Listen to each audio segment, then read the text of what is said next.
Oh, yeah, I better turn mine off. Turn yourself, make sure you make an announcement. Those at home, turn your cell phones off so you're not distracted. Hey, we're on. Good evening. Oh, Good evening, everybody. Good evening. I would like to call a regular meeting of the City of Morro Bay Recreation and Parks Commission. We're at the Veterans Memorial Building. It's 6 o'clock in the evening, 209 Surf Street, Morro Bay, California. I'd like to establish a quorum and call this place to order. I think we have enough people here to establish a quorum, do we not? 100%. Okay. So I'd like to call the meeting to order. Let's start with a moment of silence.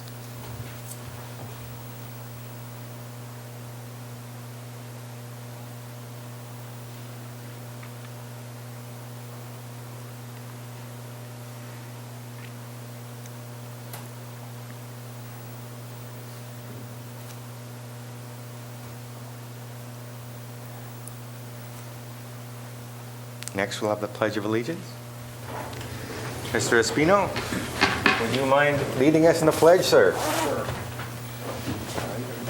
I pledge allegiance to the flag of the United States of America and to the republic for which it stands, one nation, under God, indivisible, with liberty and justice for all.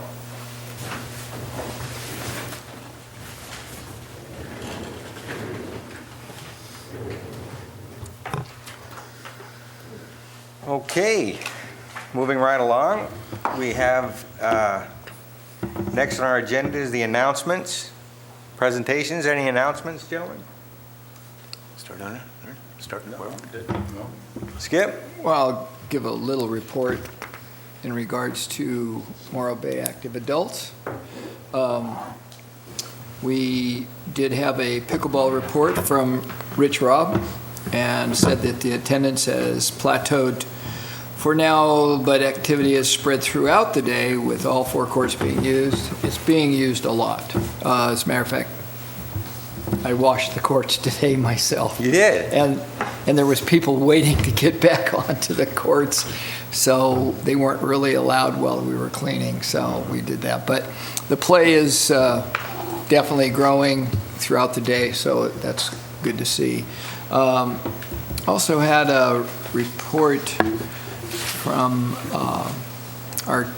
the lady in charge of our trips, and her last trip. She just reported that it was very successful, and they're planning on another trip coming up, so we'll keep in tune to that. And basically, that was it. Very good. Besides, well, I will say, besides other things that Morro Bay Active Adults do, from activities right there within the center. So, Okay. other than that, that's about it.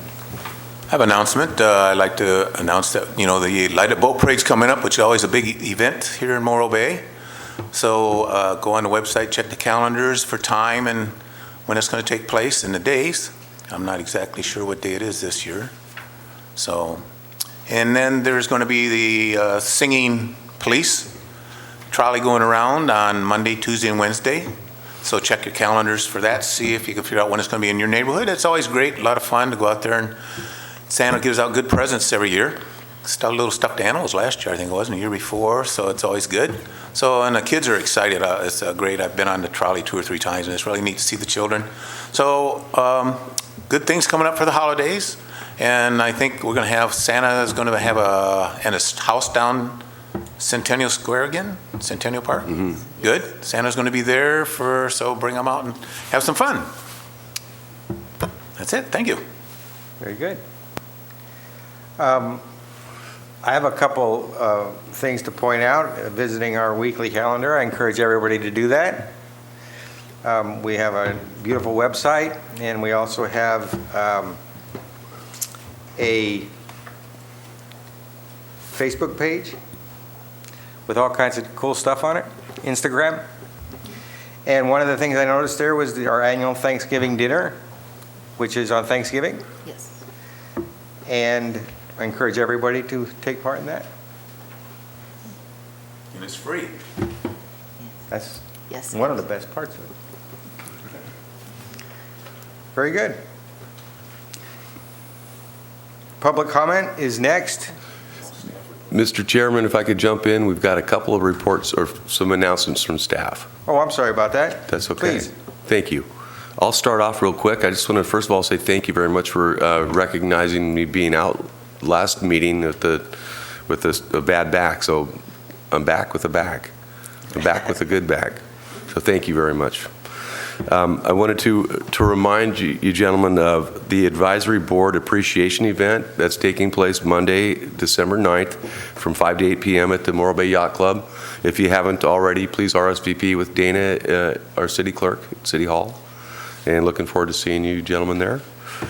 I also wanted to mention a quick verbal report on the Community Foundation of Estero Bay. Our total funds received for fiscal year 18-19 totaled out to $37,940. Wow. So it was a fantastic effort and funding from the foundation to help those kids who are not able to afford our programs to help with, I think, about up to 50% we fund. Is that correct, Karen? Yeah. So $37,940 for last fiscal year, and then first quarter for fiscal 19-20, we received $12,875.50. So they've really increased, I think, their efforts in fundraising, and in turn, and that comes back to us through these scholarships. So it's a fantastic partnership we have with them. I did want to just mention the nice lady who does coordinate the trips. Her name is Meredith Bates. And she does a fantastic job, and they've got some great trips that they have scheduled throughout the year. And also just a mention of a housekeeping item. We had to remove and replace item A3, Seniors September Report. So you'll notice there's a replacement sheet that was laid down in front of you. We also have those available for the public in the back of the room. And we just had just a little numerical error there, so we corrected. And with that, I'm going to bounce this over to Karen. All right, thank you. So a few announcements from us. We have some upcoming closures happening over the Thanksgiving week. Kids Club and the Teen Center are going to be closed all week. The pool is going to be closed Thursday, Friday, and Sunday. And our recreation office is going to be closed on Thursday and Friday. Our offices and all the programs will reopen again on Monday, December 2nd. So just make sure you guys check on that. We'll be updating this on our Facebook page and our city website so people are aware of that. But in place of Kids Club, Youth Services is going to be having 2 holiday hangouts on Monday and Tuesday of next week. This is a full day program, and the registration closes on Friday, tomorrow. It's $45 for one day or $80 for 2 days, and the themes are Let's Go Exploring and the Chef Academy. So they've got lots of different activities for them to participate in at the beginning of the week. But that's Monday and Tuesday, and you do need to register by 5 o'clock tomorrow so that we can have it adequately staffed. A couple upcoming events that we have on Friday, December 6th is our, sorry. Oh, what? Oh, yeah, sorry. Nope, I haven't got that far to the, yeah, you want to get to the closures. Sorry, there's the holiday hangouts. And then our next one, we have the holiday tree lighting on December 6th. We're starting at 3:30 in the afternoon at City Park. And there's going to be music, a dance performance. There's going to be hot cider, coffee, and cookies, as well as a visit from Santa himself. So come on and join us. We start at 3:30, and then we'll be turning on the lights. And once the lights are on, we also be lighting the crab pot trees throughout the city as well. On Saturday, oops, hit the wrong button. On Saturday, December 14th is our second annual Breakfast with Santa. That will be at the Morro Bay Community Center from 8:30 to 11:30 a.m. And that's going to have breakfast with pancakes and sausage. That's our Lions Club is going to be helping us prepare. We will have senior volunteers helping with serving. We'll have elf workshop. There's going to be face painting. There's going to be gingerbread house making, photo opportunities, etc. So pre-register for that. It's a little bit of discount if you do so, but that is another fun holiday family event. Let's see. On this past Sunday, November 17th, we had our annual Junior Clippers Clinic. We had over 100 children participate, which was a surprise to the LA Clippers organization that sent up the coaches. They weren't expecting that many kids because other communities do not come in force. So we had over 100 children. It was a lot of fun. They learned lots of different skills and drills, and it was well received by everybody that attended. So we're starting off our basketball season. Our coaches meeting is on December 5th, and they will be moving on from there. Getting started practice in December, games will start in January. And then we have our girls softball registration is open now. It's going to be open till the end of January. This program is for girls ages 5 to 14, and we're going to be doing a clinic with Morro Bay High School to get the girls started. So that will be a lot of fun as well. And then I have a couple save the dates for you. Morro Bay Junior Lifeguard Program. Our registration date will be on March 30th of 2020, and our dates are listed there, and will also be up on our Facebook page and our website so that you will know all those fun dates. And then also a save a date for the Rock to Pier Run for 2020. It's going to be on July 25th. We had some difficulty with the tide. It wasn't cooperating for next year. So the best date for us will be July 25th, and registration will start on May 4th.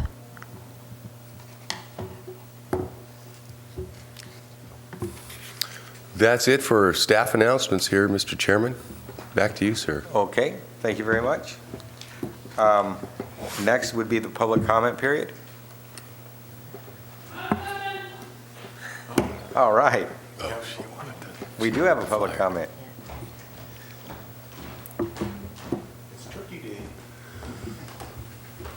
And yes, indeed, we do have a party on Thanksgiving here in Morro Bay, thanks to the recreation staff who let me have the keys to the community center. Oh my goodness. And we put on a meal for up to 600. Last year we served about 400 meals out of, 400 meals, people coming in, and then we had deliveries. The police department and the police volunteers deliver meals to anybody who wants them in the city of Morro Bay, although I've already said they'll go out to Rancho Colina. And if you want to get on that list, you call the senior center at 805-772-4421, and they'll put you on the list for the home deliveries. And we have a great time. We're going to have musical entertainment again this year, and we put out 100 to-go meals, so if you can't actually come and stay but want to have a real genuine traditional turkey dinner for later, you can come on by and get a meal. And then we've also had enough food left over that it serves the people that come to the Monday night meal the following Monday. And we serve about 80 people there every Monday night. And I want to give a shout out to the Cruisin' Morro Bay Car Show, who donated again for the second year to this endeavor, and we're really grateful. So hope to see you guys there, and if we don't see you, I hope you have a wonderful Thanksgiving. As I close all my emails and letters, every day is Thanksgiving Day in Morro Bay. Thanks. I have a question for you. Not so bad. Can I bring like 15, 20 people for our, no, just kidding. My hearing's going. I said, could I bring 15 or 20 people to my family visiting? No. Sure. Just kidding. Come on down, let's party. Thank you. I'd like to thank you and everyone involved, and remind everybody that it is a community event and everybody is welcome. Thank you very much for your help. And free.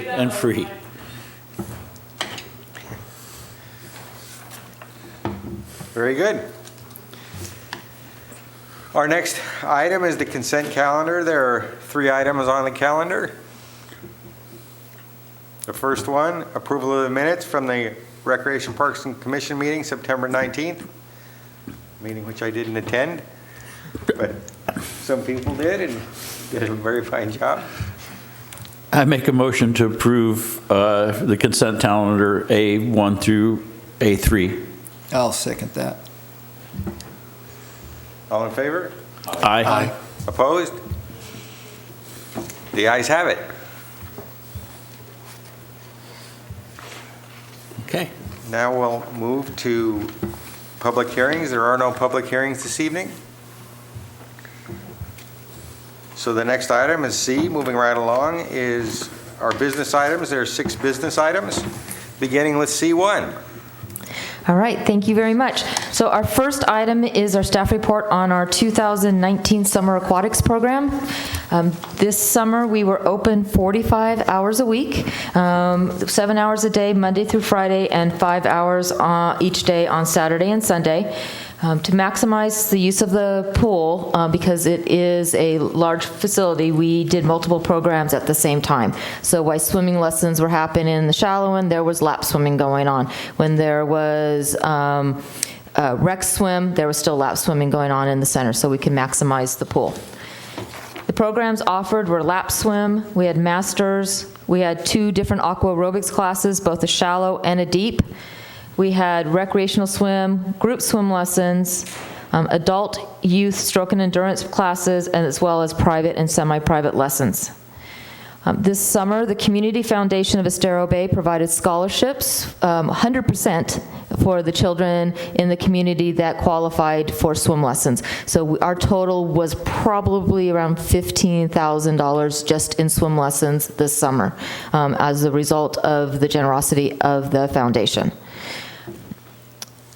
Let's see, we also had some grant money from the pool fund where we purchased a few other items. One notably was a returned rescue sled that we got at quite a discount that we used as a raft so that we could use more of the pool because our pool is a deep water pool. So we were able to put that in the first couple lanes of 8 feet so that we were able to have children swim out to it and have something to hold on to before they were able to swim all the way across the entire 25 yards. We also got some more underwater mirrors where the kids could look down and watch their arm motions, and we got some equipment for our water aerobics classes. Recreational swim was held on Tuesday, Thursday afternoons, as well as Sundays, and we had visits from Kids Club on several occasions, as well as the UMCC programs. And at those times, our lifeguards spent a few minutes before they got started talking to the kids about the pool rules, fitting kids that needed life jackets with life jackets, and making sure everyone passed their swim tests if they wanted to go off the diving boards. So that was done at every time that they came, even though some of the kids were repeat children. So the pool was very active this summer, and we expect next summer to be the same. We are looking to have most of the same programs and probably rename a couple because the stroke and endurance class didn't receive as many children as if we did call it pool junior guards. So we'll be making just a little bit of a name difference so that we will be able to get more children involved in the swimming programs. And we did have about 28 lifeguards, and at some parts of the summer, that wasn't enough. So we're continuing to work with the other local pools in trying to get more lifeguards just in general across the county, because I know everyone is struggling with finding lifeguards. So that is our program. We did recover 70%, which is the minimum we can recover. And so just any questions on our summer aquatics programs? Question. Yes. Any ideas in regards of how to recruit more lifeguards? You know, we are working with the high school to try to get more of the high school swimmers and surfers involved. We are recruiting also with City of San Luis and Cuesta. We're trying to get some of the college students to do that. It's countywide that the numbers are down.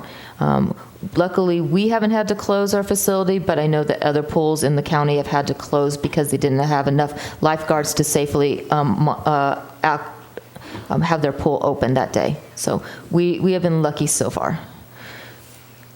Okay. So one suggestion I have is that, and that's what we're doing, is looking at the non-traditional lifeguard. Correct. And that's looking at your active senior adults Correct. in becoming lifeguards. Correct. And that's something that we've done, was actually recruited 3 individuals already, which has really helped out with our program, especially in the morning when there are less lifeguards. But that's another way to look at it, is look at your non-traditional, your stay-at-home parents, as well as active senior adults that really want extra golfing money, or, just want to have the joy of teaching even swim lessons.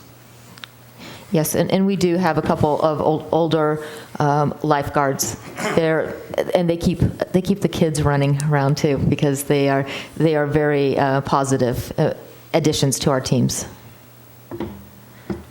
So I have a question. So if they want to do a lifeguard, they just call the rec center? Yes, give us a call. We have a tentative, we're working with City of San Luis, whether we're going to be doing a class end of December, beginning of January, or they're going to be doing one. We're working together to figure out what's going to be the best and most cost-effective location to have that. So give us a call, and we'll let you know when a lifeguarding class will be available. The class is 48 hours, so just be aware that it's a long, there's lots of things to learn. Okay. What number do they call? They can call 805-772-6278. And just call the Recreation office, and we'll get them information. Thank you. Super. Okay, so my next staff report is on our 2019 Labor Day softball tournament. This tournament has been in effect for over 30 years, but over the last 8 years or so, we have seen a steady decline in participation. About 8 years ago, the other organizations, so there is USA Softball, there is UAAA softball, and there's a couple other ones that have decided, instead of having their seasons end in the summer, they are going through Labor Day and sometimes longer, and they're having large championships that weekend. So we've been losing teams year after year to those programs. This year we had 11 teams, which is down from last year. Last year we had 12. And we have been already notified that a couple of those teams are retiring and won't be coming back as well next year. We had a couple increased costs this year with USA Softball. The registration for teams went from $15 a team to $45 a team. So that was a little bit of an increase. We also have difficulty in finding umpires for this tournament. It's becoming more and more difficult to find those folks. So our conclusion is that this year we only recovered 84%. This should be a 100% cost recovery program. And with in light of the teams, some of the teams telling us that they're retiring, we are looking at wanting to not offer this program. And we do have a gentleman who does come into our area that does other tournaments that has expressed interest in assisting by taking that tournament over, because he's able to get other teams, because it's a different association, softball association. So have any questions for us? Would that, because of the aspect of other tournaments and leagues and things going longer, are they anticipating making this maybe further later into the year? Yeah, we haven't talked to him about it. This was just our starting to think was either us changing our format, and adding another division, or discontinuing the program and offering it up for a rental. Again, at different associations, we're seeing fewer teams wanting to participate with USA Softball, and this other gentleman is another fast pitch organization. So, Okay. Thank you. okay. All right, next program is our Summer Adult Softball League. This program is a merit service category, and the goal is to cover 80 to 100%. And this season, we recovered 89.9% of our cost. But again, we have been seeing a decline in adult softball teams in general. So this season, instead of having 3 nights of play, we had 2. We had 5 co-ed teams and 3 masters teams. The masters are the over 50. We adjusted our rules so that we could continue to offer this because a lot of teams were having trouble finding players. So instead of them forfeiting, they were able to make a rule where they could borrow someone from another team as long as they didn't borrow beyond the number of players, that minimum number of players to play. So we've worked on that. We sent out a survey through the Morro Bay seniors to all of the previous players that played in our Masters division to find out why they're not playing. And the biggest reason was that their manager decided to retire, and no one wanted to take over that position. So our goal is going to be in the spring, when we reoffer this program, is to do individual registration to try to get some of those folks back into playing, and then we would make teams to help, see if that will help us increase our numbers back into softball. And we have also been speaking with City of San Luis, who's also seen a decrease, and trying to figure out ways that we can help boost participation. Just overall, the cost of doing softball, registrations, insurance, cost of goods and services has been going up. And so that has been another reason why we've been seeing a decline. But we are going to be working on that.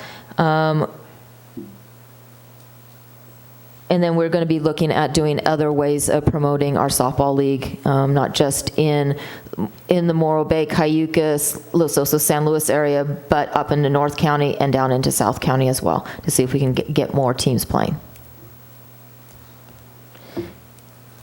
I was wondering on the rules, like I play on a pickup thing on Tuesday mornings. You probably know Rich. Yes. Yeah. And so the thing is we play, you run past the base, you don't collide to the bases. Correct. It's the same rules here? Yes. And you have, you can bat, but if you're not able to run, somebody can run for you. Do you have those types of things? Yes. Oh, do you? Yeah, all those rules are in place. In our Masters League, they do not run to the base. They cross a line so that there's no collisions.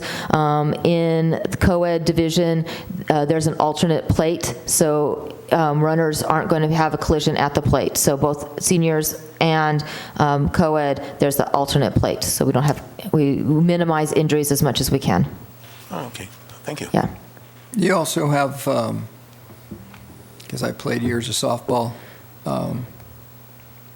going like into second base or third base, that you do not actually have to tag, the runner does not have to tag the base. Correct. He can, to avoid the collision. Correct. Yeah, we do a line. You have to pass the line as a safety. There's a line next to the bag. So the base player, the second baseman, gets the bag. The runner goes across the line. So there is a line Yes. on either side of the bag? Yes. Oh, okay. Very good. Yeah. That's great. Yeah. Very good. Correct. No sliding. Yeah. Same thing at home plate. They Correct. can avoid, go to the side. Correct. So we have an alternate plate that's off to the side. So there's no reason so the catcher will be touching the real home plate. The base runner goes to the alternate plate. So I have another question, and in regards to softball and maybe some other sports, has anybody done a study on age groups that are involved in playing in these leagues? Of why is it dropping off because of the younger ages not being really involved in softball anymore, or ever? And was it? That's what I've seen, and I've experienced it. Mm-hmm.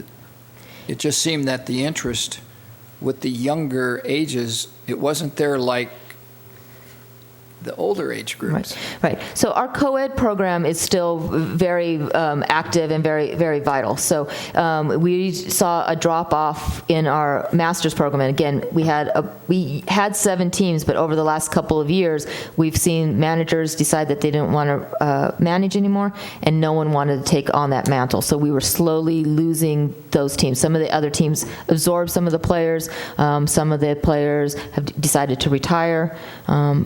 But yes, so we do see a younger group and a good group of older folks is the ones that are kind of in the middle that we need to find a way to reach. What's the age that starts masters?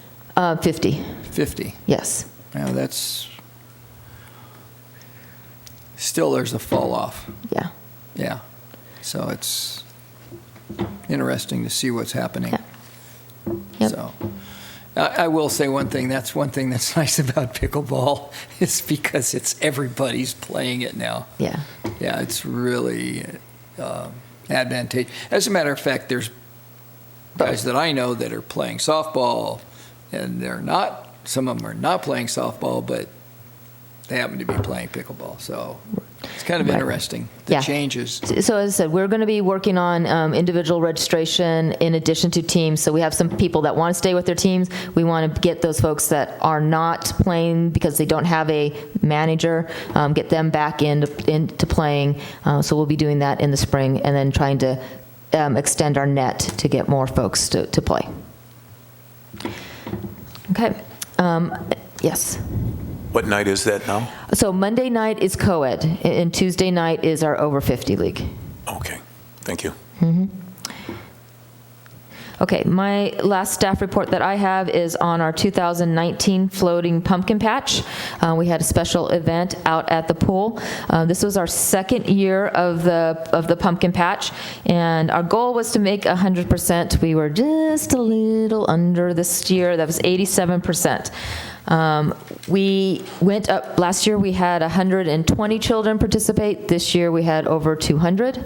We had 210 pumpkins, which still in our pool does not look like a whole heck of a lot. We had face painting. We had some craft projects that the kids could decorate their pumpkins with. We had games. We had recreational swim. And we also had lap swimming in the center for our lap swimmers, so they were able to continue to get their exercise in. We did some goodie bags this year that not only had a couple of Halloween events, it had flyer in there about our upcoming events, and we also had water safety information through the Pool Safely program that the Consumer Product Safety Commission puts out, and that information from them was free that we were able to hand out. There was like inflatable balls and some stickers and some water watcher cards for the parents so that they knew that they needed to keep their eyes open as well. This is a family-friendly event, and we are looking at the end of the event, not very many people took our goodie bags home with them, so the items that were left over were used at our Halloween trick-or-treat event. So next year we're looking at probably not doing the goodie bags and just making sure we do have something water safety related to hand out, just to make sure that we're getting the information out to our families. We also did screen printed our lifeguard shirts. They're lifeguard shirts for the event. We do have those now saved again for next year, so we won't have that expense. And we'll be working with trying to get some pumpkins donated for next year. So, any question on our floating pumpkin patch? Well, it looks like if you eliminate the goodie bags, Yeah. we'll almost probably at 99% recovery. Yes. Close. Yeah. So that'd be good, I think, yeah. Any other questions? No? Okay. Thank you. Thanks, Karen. Mr. Chairman, I neglected to mention after each item, we would go ahead and discuss, and then your commission would then receive and file. So you'd make a motion to receive and file. But we can go ahead and do that like we did with the consent agenda. We'll just do that after C6, but just wanted to make that mention. I'll go ahead and report on item C5 on behalf of Angelica Gallardo, our Youth Services Coordinator. Then this is in regards to the 2019 Morro Bay Trick or Treat program. This is our 6th annual, and this is a joint venture with the Morro Bay Chamber of Commerce. We estimated about 650 children participated this year and over 1,000 people attended.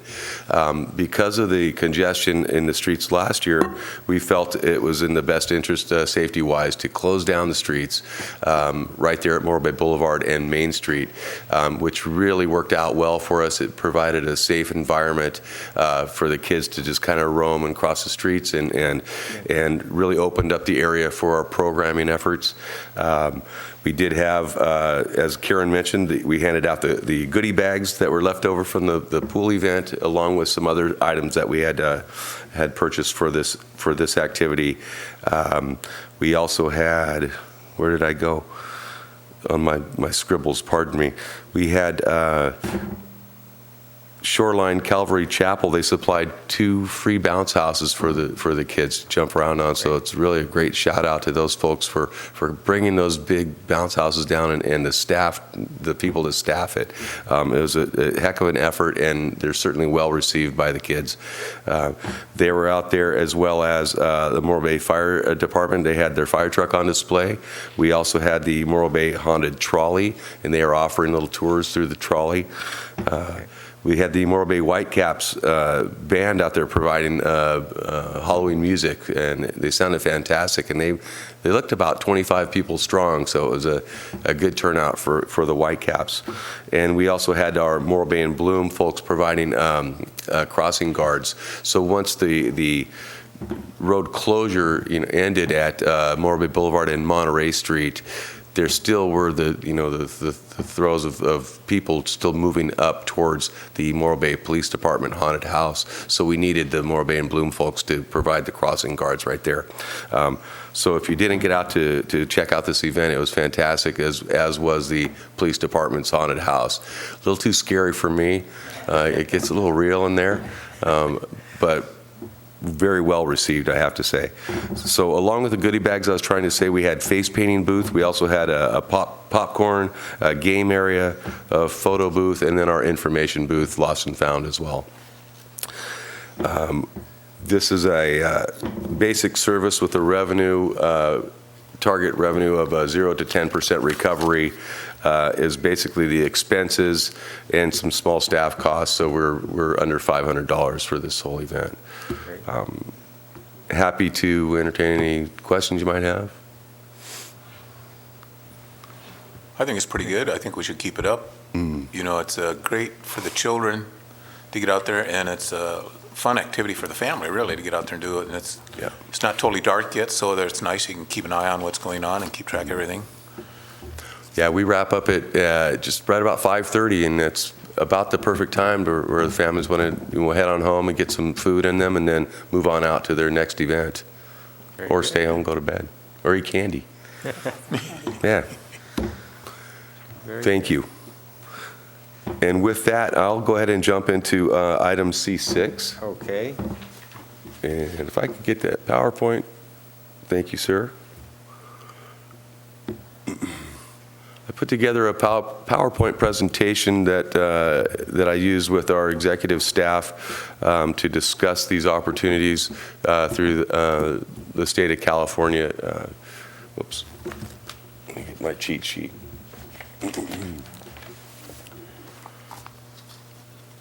Okay, this is a state of California Parks and Water bond that was approved in 2018. There was I don't know, hundreds of millions, I believe, of dollars that were allocated and broken down into a number of different grant opportunities.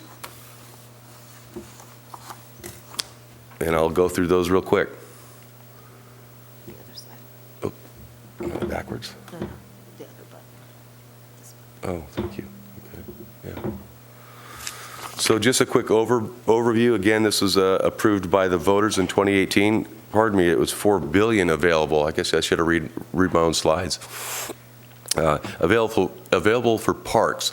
So there's nuances to each of these opportunities that are out there. So I say parks in quotations because it can be acquisition, it can be redevelopment, it can be additional recreational amenities added to parks that are existing. Some of these funds were already immediately budgeted by legislature, with the others still pending. So as I move through these slides, you'll understand what I mean by the still pending. Some of the larger conservancies and other agencies were funded immediately, but leaving some funds available for the rest of agencies, organizations in the state. Some are competitive and some are non-competitive. And I've included the website at the bottom of that slide for the general public to take a look if they like. The grant programs available, the first one was a regional park program.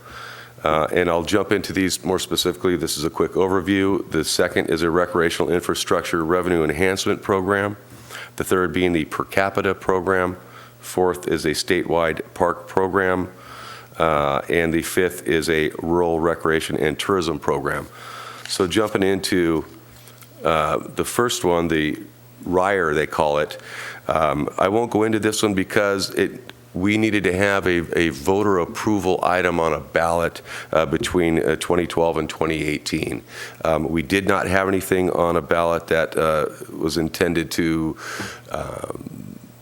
project out projects for parks. So this one does not work for us. So that's about all I want to say about that, because we don't get to apply for it. The second, and the one that we're currently working on now, is the per capita program. There's $185 million available. This is a non-competitive grant. The minimum received by any agency is $200,000, and this is based on population. It's designed for local park rehabilitation, creation, and or improvement.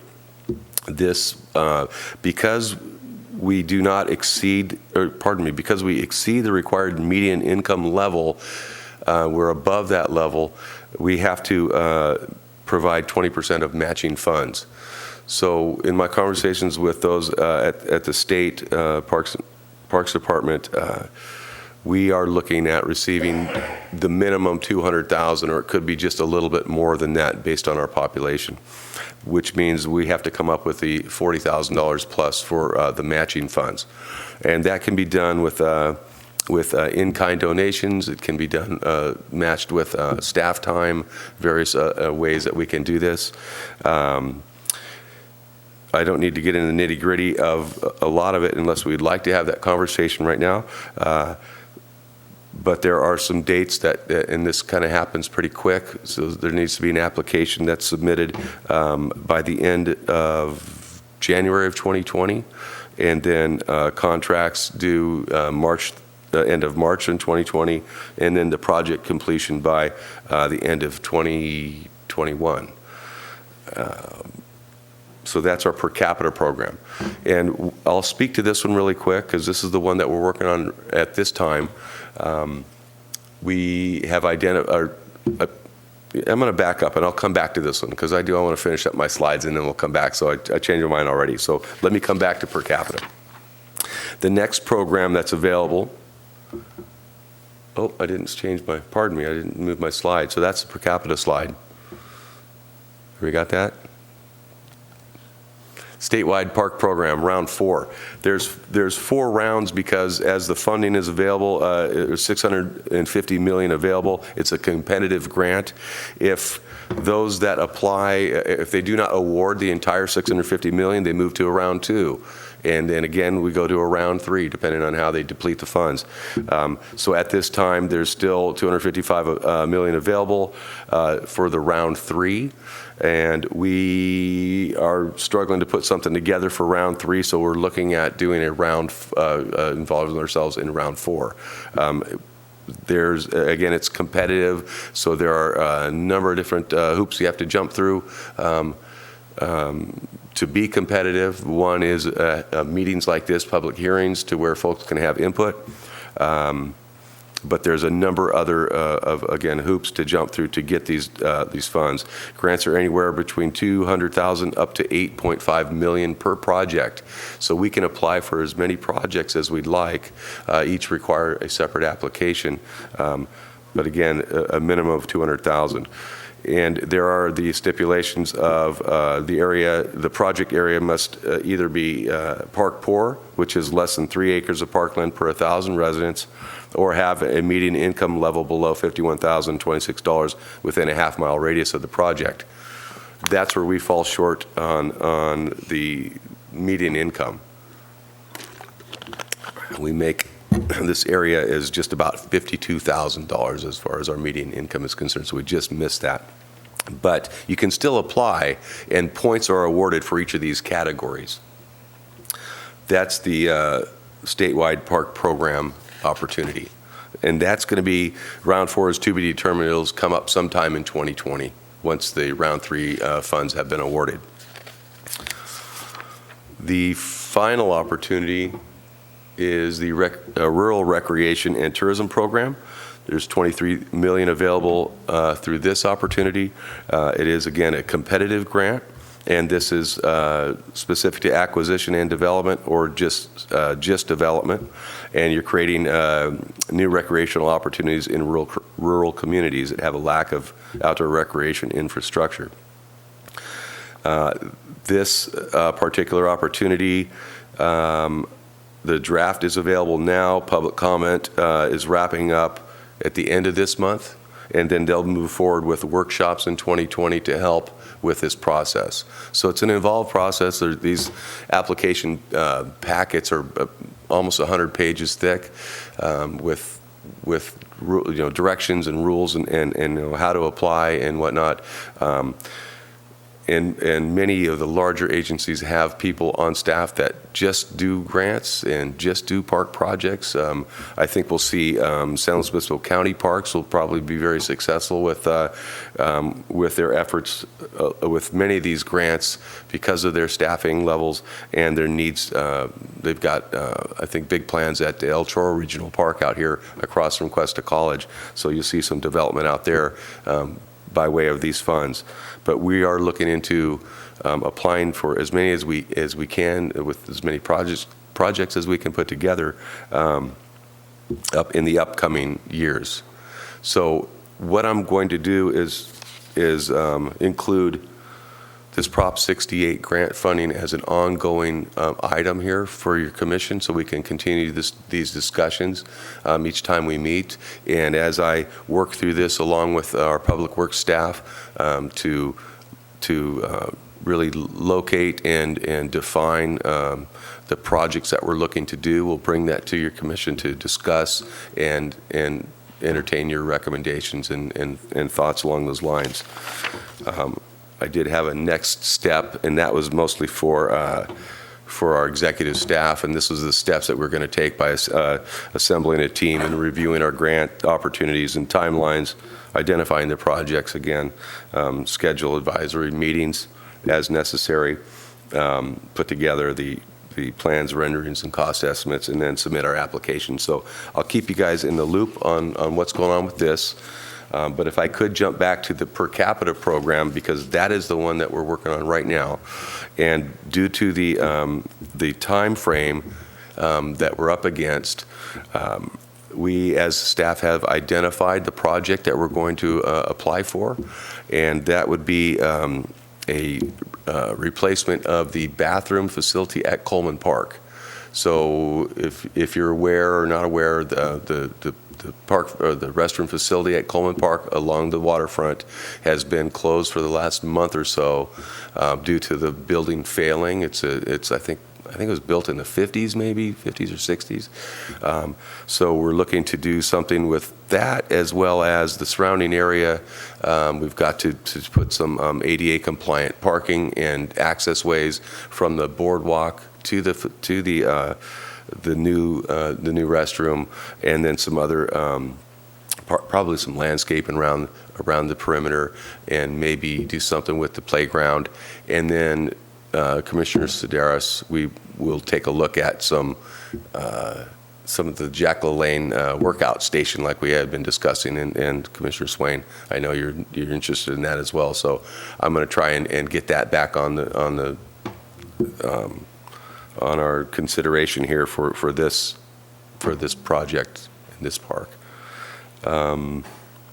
I do have another slide I wanted to put up to give you an example of what we're looking at. And AGP, if I could get you to put that other, thank you very much, sir. Due to the timeliness of this project, again, we are considering a pre-built restroom facility. And that's about as good as I can get with the plans, but you'll see on the lower half of the slide are the men's and women's restrooms. And then what we're considering is the top half is an open space for concessions. So we thought it'd be in our best interest to spend the money right now to have something available in the event that we're looking at future concessions in that area. So that could potentially lead to another lease site for our harbor department along the Tidelands Trust Act area and the waterfront area. Until we do put something in there, it can be used for storage or whatever else our needs might be at the time. So things, pre-built restrooms like this are rather expensive, anywhere from maybe $60,000 up to a couple $100,000, depending on the amenities that you choose and what you want to suit them with the fixtures, etc. So what we're going to do with the plan is right now, and we're still under discussion and seeking funds, but we'd leave the concession stand portion just an empty shell, and then when we do move towards a lease opportunity or whatnot, then that would be outfitted by the tenant, which is standard tenant improvements that they would bear the cost of that. So that's the general plan right now with Prop 68 and the per capita program funding that is available that we will receive regardless. Well, I shouldn't say regardless. We will receive it as long as we have a project to put the money into. So what we're trying to do right now is look for other funding to help us with the cost of this and other amenities that we might want to put into the park, and that can be found with our park and lieu funds. And again, this is a 20% matching funds, so those funds can be applied for the matching portion, as can the staff time and things like that. So I kind of ripped right through all that. But if you have questions or you want to have some conversation about this, I'm ready to answer questions or however you'd like to take it from here, Mr. Chairman. Well, a lot of good information from all of you tonight. Is there anything that you need from us now in regards to the project that you're working on and what we're doing with the per capita program? Yeah, for this one right now, I don't think we're going to need much input because of the time frame and the need to replace that bathroom down there at Coleman Park. We'd like to see that accomplished before summer. So with this one, I'd say no.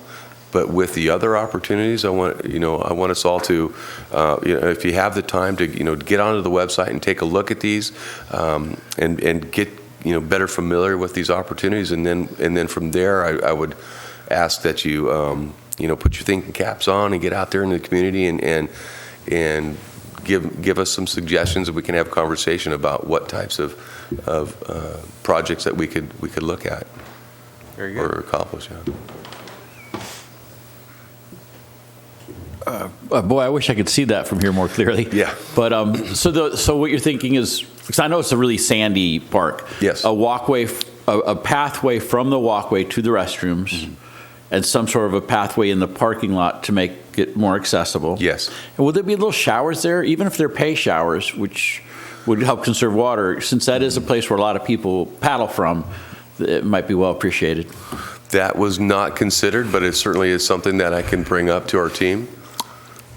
I would highly recommend pay showers so that people conserve water. And then again, since it is a very, very popular launch point, I'm sure the public would greatly appreciate that. Yes, thank you.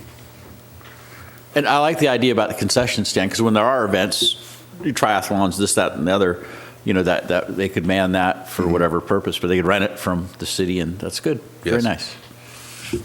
In regards to that space, have you thought about, as far as somebody that would want to pre-invest into this based on their ROI?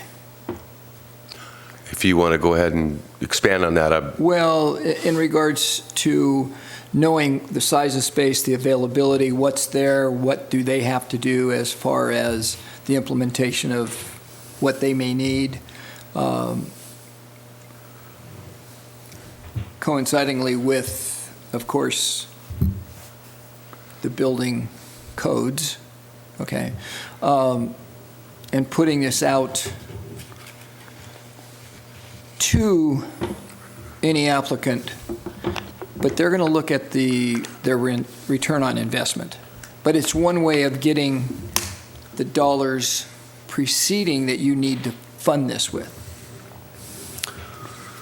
And what criteria do you think you might be able to come up with that would basically entice someone to think about that? yeah, that's a task that's a bit bigger than what we'd want to tackle within the time frame that we have available.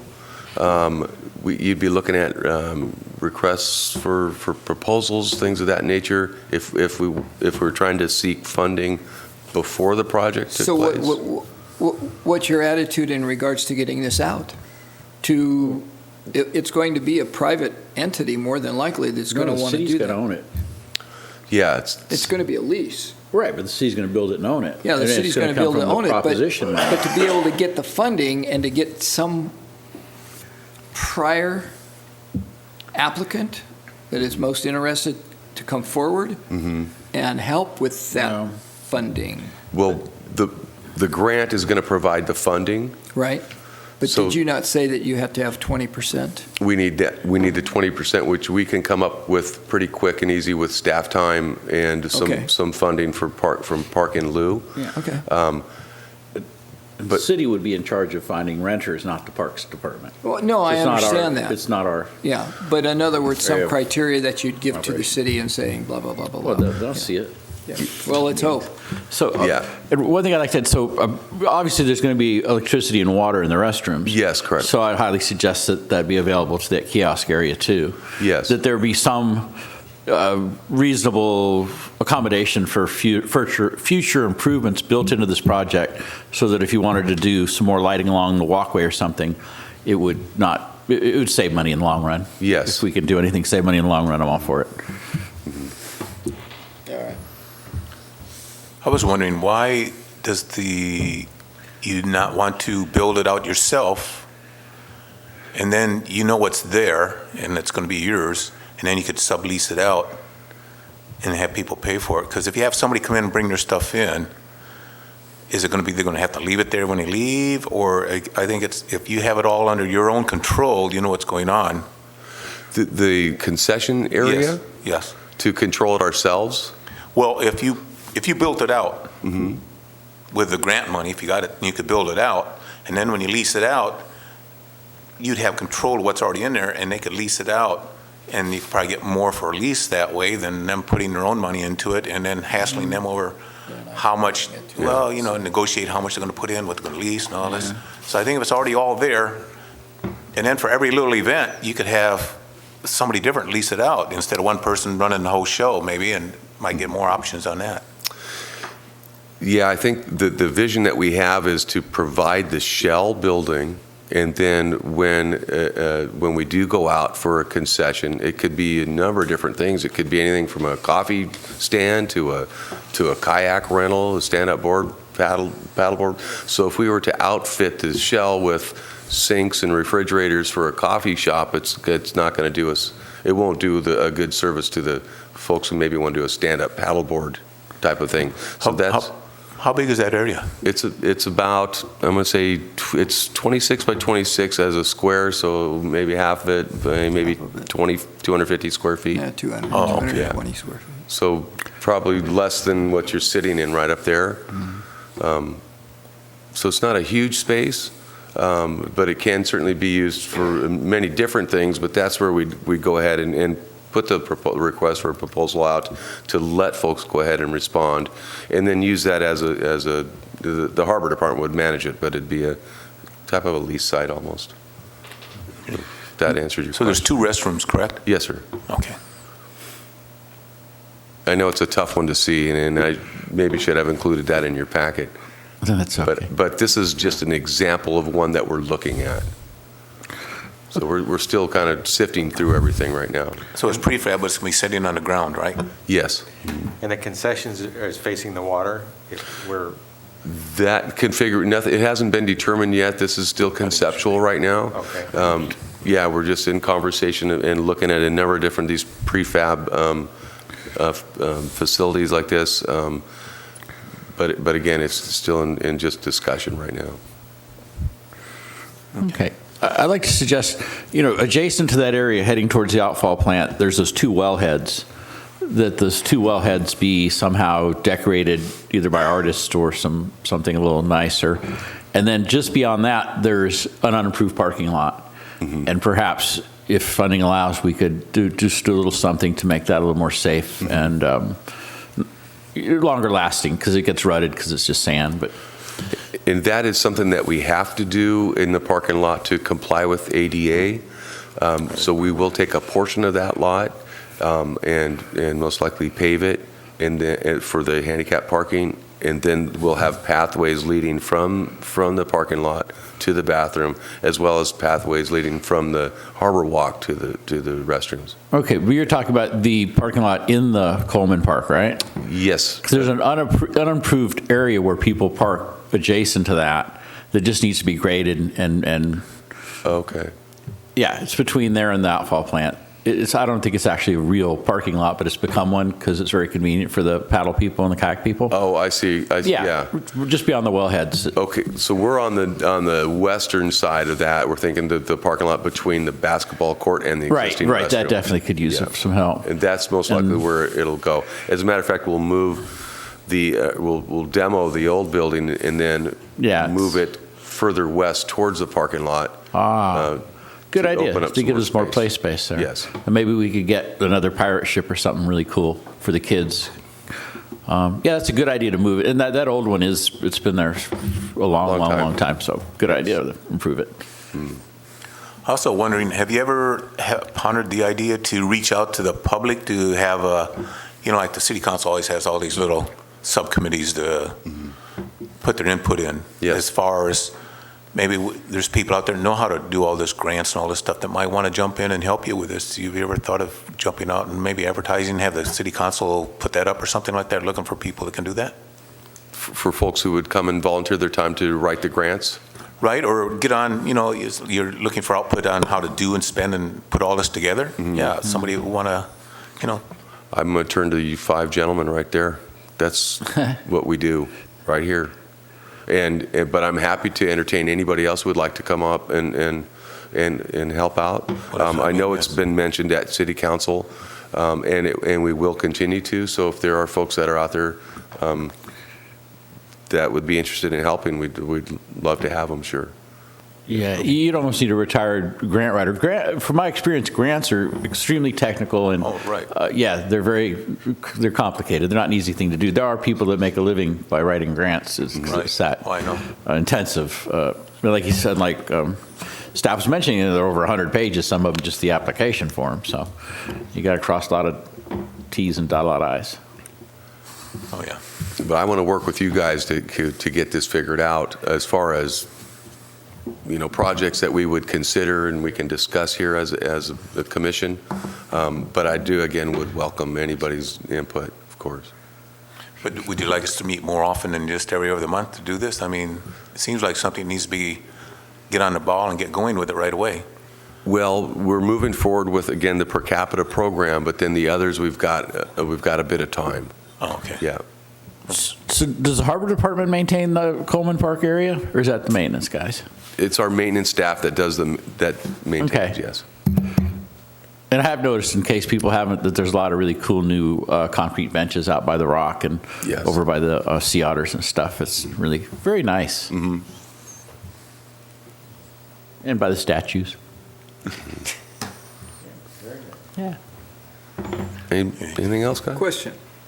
In regards to the dollar amount where you said 52,000 Yes. in comparison, how was that determined? And the only reason is,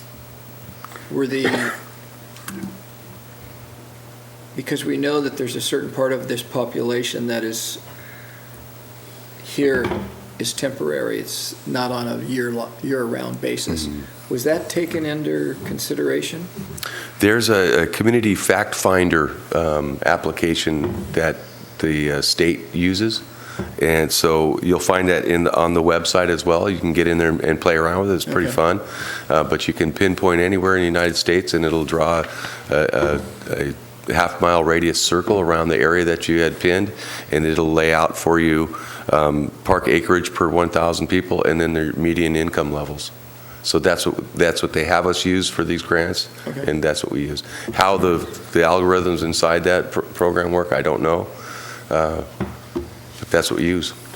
And that's So I what- think yeah. where the confusion is, it's not the whole city, it's just within that Within range that of half where mile, you're putting it. yes. So if we're putting it down by the beach, Yes, we're going to have, not where we might put it somewhere else and get a different breakdown of income. yes, exactly. Okay. Yeah, like cloisters would be different than, yeah. Right. Okay, now I get it. And we're not park poor here in this town, so that's a challenge for us, because, you know, you look at the state parks that are in the area, and that also plays into our acreage per 1,000 people. So it's a bit challenging for us to find something. Wow. Yeah, if you count the pocket parks, we've got, I don't know, 15 or 16 designated park spaces, which is pretty cool. Yes. Yeah. So it's pretty exciting, the funds that are available, and I'm looking forward to work with everybody here to help identify some projects and really get some good ideas going. And I'm happy to meet individually with any of you for further discussion to help us, you know, create a list of possibilities and see how they fit in with these grant opportunities. Good. Sounds good. Okay. Very good. And with that, sir, I send it back to you, Mr. Chairman, Okay. to entertain a motion there. Okay. Can we have a motion to receive and file C1 through 6? I make a motion, we so do receive and file C1 through C6. I second. All in favor? Aye. Opposed? Unanimous. Very good. We work well together. So towards the last of our agenda items is any future agenda items? Do we have any future agenda items to talk about? Not aye. Future agenda items. I think This is fu- an ongoing agenda item. Yes. Yeah, And I Prop just bring it up, 68, is, because I get questions there and about bocce ball. Oh. Good. And so I know it's been delayed. Is there any further, since our last meeting or last discussions, anything come about that? Did you want to place this as a future agenda item, or did you want to discuss this? I think it should be. You need two more to agree with you, and then we can go ahead and place that for a future agenda item. Okay. I would ask. Would anybody like to second? You want to put it on this? If we don't agendize, I'm happy to provide a verbal report at the start of any of our meetings or discuss it at any time. Yeah, I think a verbal. I believe a verbal report would suffice. Yeah. Okay. Yeah, okay. Any other future agenda items that you gentlemen might want to entertain? I think the only future is the ice. What we got to work with that bond issues and get that taken care of. That's, Yeah. to me, that's the future. Yes. Yeah. It's a big, well, it'll keep us busy. Yes, well. But I'm happy to speak real quick about bocce. I know we're not in order here, and I don't know if I'm violating rules or whatnot, but they'll let me know if I do. I don't know who will let me know, We'll impeach you. Governor. but the status with the bocce court right now is we had budgeted about $30,000 for this project. We didn't get any bids on that. We did reach out to some of the local contractors to get an estimate of what they thought the project would take to construct, and it was upwards towards $60,000. So the project got pulled back and into the city manager's hands. He's working with our mayor and a local church group to put together a volunteer effort to see if they can do some of the groundwork to keep the cost down. That's really what I know is they're working right now with this group and our Public Works office to see how we can streamline this and get the volunteer efforts in there to cut the cost back down to our budgeted $30,000. We did have the commitment of $6,000 from the senior center, Morro Bay Seniors Incorporated. We also have our Morro Bay and Bloom folks who had reached out to the I believe it's the Harold Miosi Fund, and they're supposed to be receiving $10,000 in grant money to purchase the greenhouse that they're going to place on the property.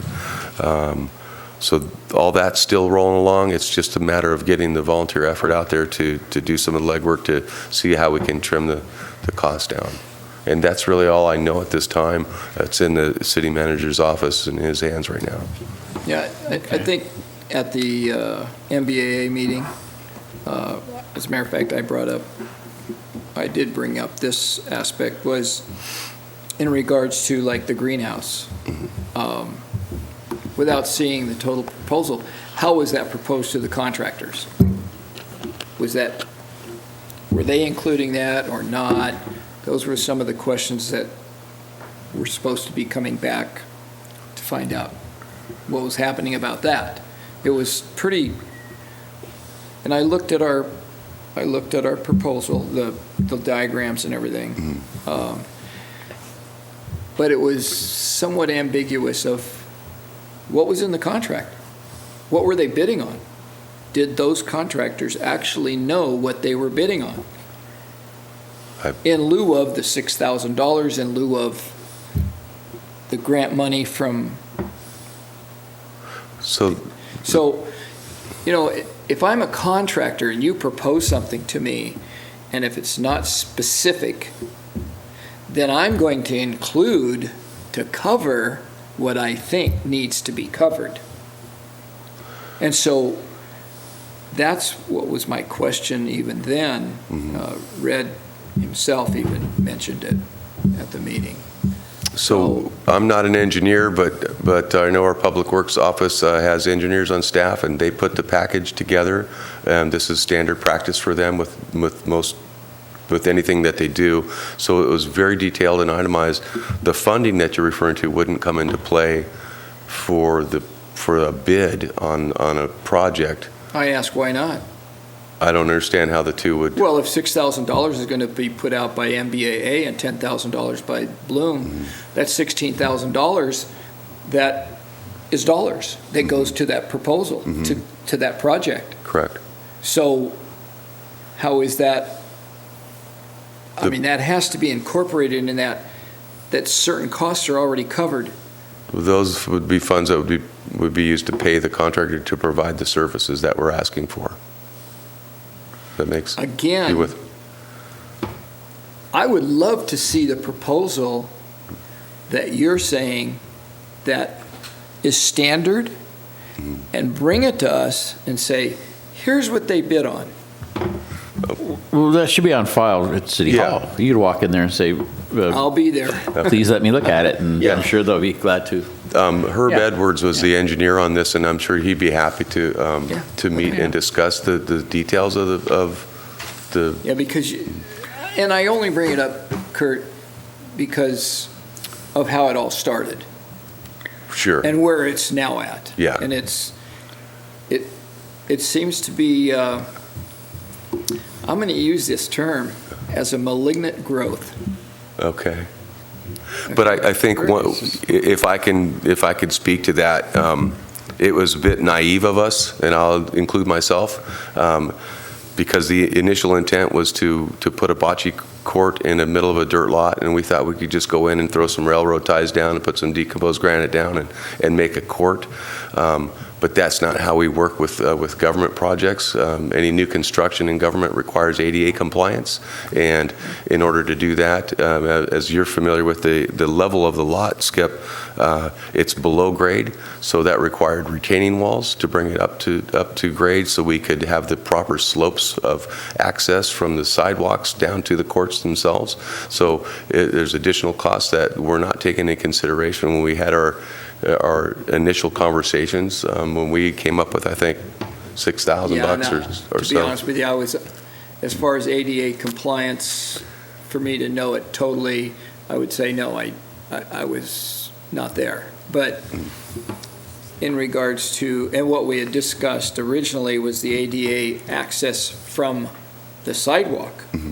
That is totally different than anything else that we were unaware of, because that is there as far as ADA. But the other thing was, we weren't unaware of, that I was anyway, in regards to the access to the court is actually being ADA. Right. That was not discussed, which Sure. I understand. And that's why I'm saying it was rather naive of all of us, including myself, for not thoroughly understanding construction as it relates to government projects. Well, the other thing too, and I get into somewhat of the details of it, is that because I was at the Nationals pickleball here not too long ago for a week. I witnessed phenomenal wheelchair pickleball. But how do you, or what do you do in regards to a bocce ball court to allow, not to allow, but let them access with a wheelchair to play bocce ball in regards to the surface that they're going to play on? Those kinds of things have to be taken in contention. And you would find those on the plans that were submitted that had a removable board from the. I didn't say just that. I said the surface that they're going to play on. They're not going to play on a board that's removable. They're going to play on a material that's either diatomaceous earth, or whether it's oyster shells or whatever it is. Mm-hmm. I would tell you right now that that's going to change the surface of it. Okay? And how is that going to be mitigated? So those are the kinds of things that I'm unaware of, and let alone a contractor. So I will be, believe me, I'm going to go to the city, and I want to find out about it. And the reason being is I get asked quite often from certain people in the area that play bocce ball, and they're saying, knowing that I'm on this board, and they're saying, how's the bocce ball court coming? And lately, I can't give them an answer. Yeah. I mean, I give them an answer, but I can tell you that it's not very well received. Sure, I understand. And again, as we discussed at the MBSCI meeting with Councilmember Davis, he explained that as much as I gave you right now, that the project is in the city manager's office right now, and that's all we have right now.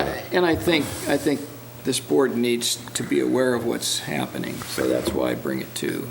Then I appreciate you doing that, and I did neglect giving you the verbal report from the start. I should have done that to bring you guys up to speed, and I'm happy to do that each meeting.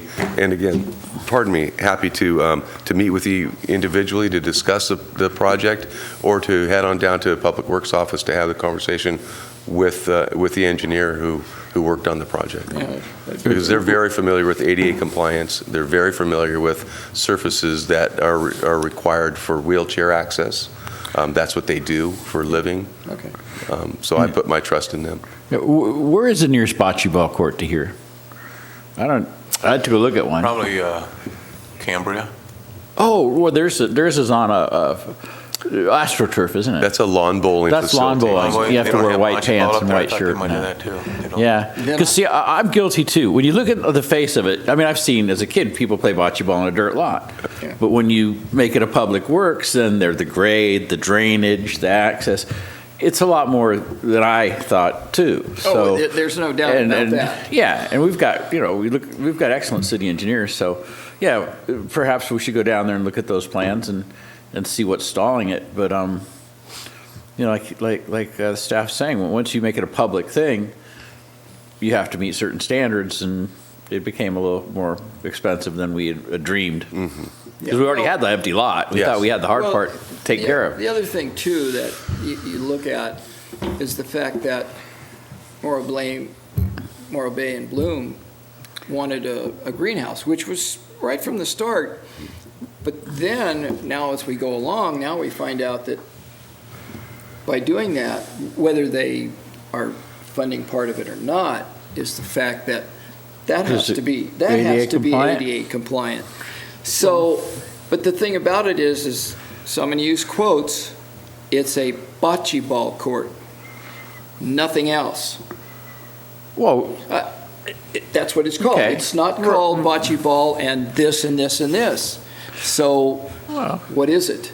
So it's a and we're trying to accommodate, which I believe is great, that we're trying to accommodate more than just bocce ball. Right. That's very community orientated, which I believe in. But when you do these things, if you added something else or you added more, it's just going to add costs. Sure. So, and then, of course, we've got a limitation of area, too, to be concerned with. right. But our area of concern is to maximize the usage of all our resources, and land is one of our most valuable resources. So, yes, perhaps we have to do it in stages, and spread the cost out over a longer time. But, Yeah. if Morro Bay and Bloom wants to build a greenhouse and they can do it to the proper specification, it's great. Oh, Let them. totally I love concur those people. with They've that. been busy. If people haven't noticed, the city really Oh, looks wonderful. yeah, they do. From They do a one great end to the other. Yeah. Yeah. So I love these people. Nothing against them. But yeah, believe me. yeah. It's just It that- was something that we, in very good faith, we thought would be an easy project, and it turned out we got a little education. We're so. getting an education. We're getting an education. I'm not educated yet until I We have pickleball see courts. things. Yeah. So Well, and pickleball. we're lucky. Fastest growing sport in the universe. Yeah. So Well, if I could step in. Yes, yeah, sir. go right Sorry. ahead. Step So what right are in. the specifications? Are we making this tournament-ready bocce ball? No, this is not a tournament. Because I thought Tournament. that was brought up, this wanted to be tournament surfaces and everything. There's different lengths or sizes of the courts, Right. anywhere from 60 feet, which is park or back door or backyard, pardon me, size, up Right. to I think 93 feet, which is Right. what moves into the tournament size. This was really designed as it's just a park amenity, something Just a that recreation area. recreational. Yeah, it wasn't designed for any kind of a tournament. Okay, that's what I was suggesting. We just don't go 900%. Let's get back to just make it functional so Yes. everybody can play it and don't have to be a Right. professional. And that was the intent, and that also then opened up that extra space for the pad for the greenhouse. Because this all needs to be on the same grade, so there isn't much additional cost for the greenhouse pad. It's already had to be put at grade, and ADA needed to be compliance needed to be in place for the pathways to get down to the bocce court, which butt almost up to the greenhouse itself. So it's pretty minimal as far as adding the pad for the greenhouse. So they're not going to fill it, they're going to put a retaining wall. They have to put retaining walls up, yes, because It'd be easier just to fill but it they back also- and then make it level? Would that be You more know- economical? it would still require some form of retaining wall between the park space and the residents adjacent to it. Or the fence back there? Yeah, there's a wood fence in between there, so I think that's what they're looking at. And then on the other corner next to the Public Works building. So all those fruit trees in it that we planted, they're going to be gone, or they are gone? No, I think there's a couple still remaining, and if we can work around those, I'd have to look at the plans again. But I think they made some concessions for one of those one of those trees. And if we can replant, that'd be fantastic, be able to move them, because we don't want to kill the trees, especially if they're fruit producing, but, yeah. Okay, thank you. Yeah. So I'm happy to have this conversation offline. Sure. Skip, Yeah. if you want to come in. And, No problem. and I'd like to go down with you to the Public Works office so I can be more educated myself on those processes and Yeah. how to be an especially- engineer and a contractor. I'll be glad to go with you because there's a lot for us to know for any kind of future type of jobs that might come about, okay? Yeah. Whether it's recreational or not, but still based recreational. And, and then we have to look at options. Is there other areas, Well, yeah, I believe this is one of the last underutilized areas in the city, because like I said, there's all these pocket parks, every place that we believe we have put some amenities for the public, and that's like the last open space, when you think about it. Unless we end up getting more land over by Del Mar, if Chevron or somebody would like to give us a couple hundred acres, we'll take it. More pickleball courts.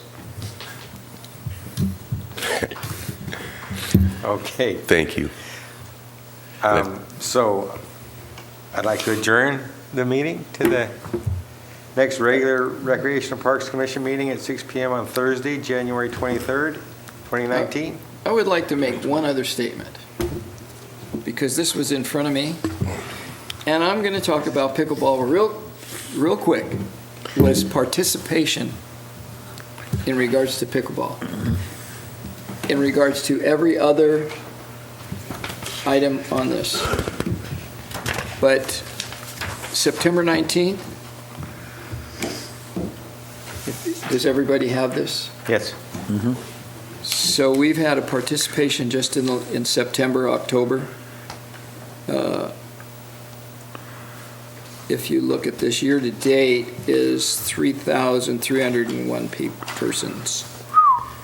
And that, so everybody knows, is identified. Those people are identified. This does not include any open play after the hours of 9 to 12. And for instance, today I was at the courts doing what I did, and as soon as the courts, as a matter of fact, they wanted to come on, there was another 8 people that wanted to come onto the courts, but they were being cleaned. So, yes, pickleball is definitely getting big. So, and we're working on things. That's the main thing. Yeah. Hey, we're behind this project the whole way. I think It's a good one. It's definitely a big plus for, and as a matter of fact, I will give everybody, if you are interested in learning pickleball, but we are going to have a tournament, a fun tournament at Del Mar Park, January 18th. So if you're interested or you just want to come out and watch, come on out. It's a lot of fun. Okay, Thank you. Very good. So, well, we're adjourned until Thursday, January 23rd, 2020. I misspoke a while ago. I said 2019. I made a mistake. We're going back in time. All right. Well, thank you. Thank you, everybody. Thank you, gentlemen.